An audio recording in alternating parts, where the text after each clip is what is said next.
In this podcast episode, Michael Malice delves into a broad range of political and geopolitical topics centered on the current fractures within the right-wing movement, the complexities of Middle Eastern conflicts, especially Iran, and the opaque nature of North Korea's regime. The conversation also touches on the underlying psychology of political allegiances, the future of the MAGA movement, and the troubling dynamics of authoritarianism and extremism globally. Michael Malice opens with an analysis of the ongoing realignment and fracturing of the political right, particularly visible in Europe, but also manifesting in the United States. He remarks on how traditional conservative parties are losing ground, while new movements such as techno-anarchists, Christian nationalists, and race realists are united only by their opposition to progressive leftism, and not by shared values. This fragile cohesion is beginning to unravel now that the common enemy, the left, has weakened. Malice highlights the volatile state of these factions turning on each other, governed less by ideology and more by opposition and identity politics. Internationally, parties like the Swedish Democrats, Italy's government under Giorgia Meloni, and France's National Rally illustrate this shift. The discussion moves to Donald Trump and the Republican right's internal tensions, particularly regarding the recent escalation towards conflict with Iran. Malice notes the irony of many on the right having voted for Trump due to his promises to keep the U.S. out of wars, whereas now the U.S. is entangled in an Iranian conflict that contradicts campaign assurances. The lack of a clear win condition in Iran confounds Malice, who critiques the logic of regime change through assassination of Iranian leaders, suggesting such actions only harden resistance and perpetuate violence. He stresses that Iran's threat to the U.S. is overstated and that the narrative of an imminent nuclear menace does not hold up under scrutiny. Malice emphasizes the enduring power and self-preservation instinct of the military-industrial complex, likening the Iranian conflict to another opportunity for bureaucratic expansion and budget growth. He suggests that wars are less about realistic threats and more about entities within the U.S. apparatus maintaining influence. Although Israel's interests partly align with the conflict and Netanyahu's close relationship with Trump is noted, Malice rejects simplistic puppeteer theories that reduce Trump's agency. Instead, he paints Trump as a shrewd, independent actor with his own worldview, albeit one that seems inconsistent or poorly articulated regarding Iran.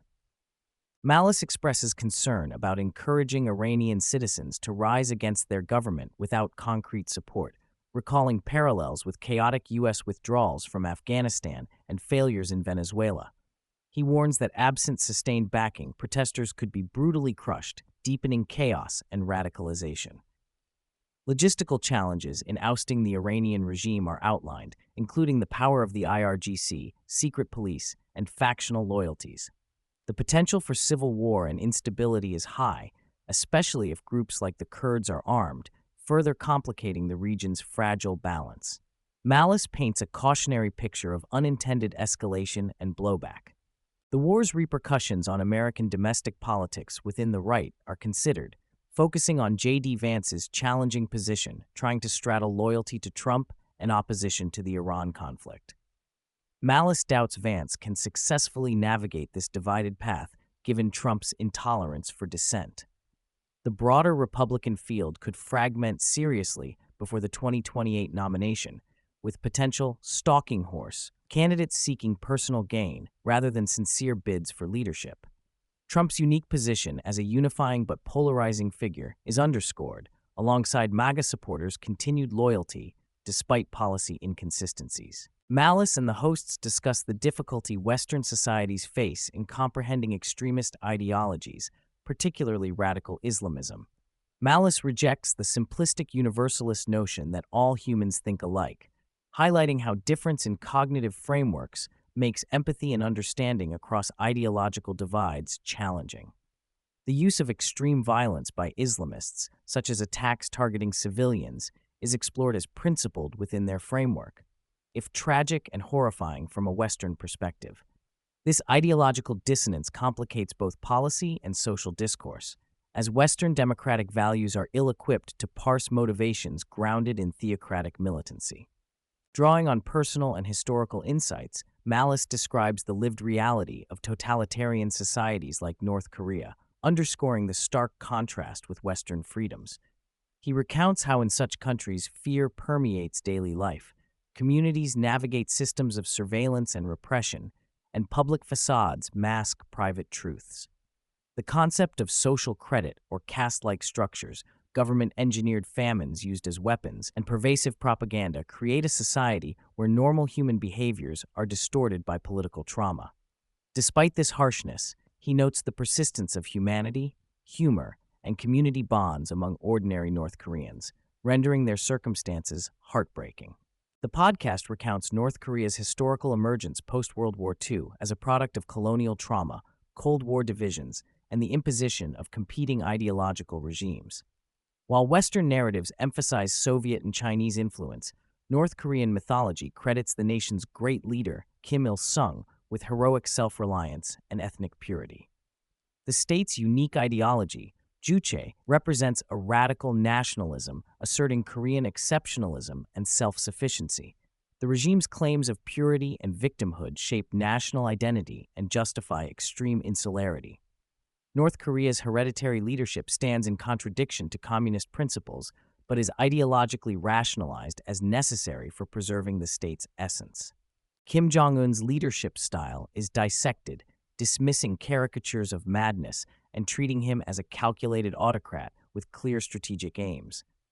The regime's nuclear arsenal serves as a deterrent and a bargaining chip to avoid regime change, invoking potent historical fears of foreign invasion and punitive overthrow. The danger to neighboring South Korea, especially Seoul, serves as an implicit threat, reinforcing deterrence. Malice highlights how the regime's messaging consciously exploits fears of violent overthrow, showing the parallels with other despotic collapses like Romania's brutal end. This reality shapes both the regime's domestic cohesion and its external posture. Despite the oppressive context, Malice emphasizes the vibrant humanity beneath North Korea's absurd propaganda. He recalls the humor, warmth, and everyday interactions of North Korean citizens encountered during his visits, challenging monolithic stereotypes of the population as mere victims or automatons. This view complicates simplistic Western perceptions and highlights the tragic dimensions of life under authoritarianism, where resilience and community coexist with fear and brutal repression. Though touched on briefly, the conversation hints at tensions over how Muslim identity and Islam itself are perceived by left-wing movements, including critiques of the so-called Red-Green Alliance, where leftists allegedly serve as useful idiots, enabling Islamist agendas.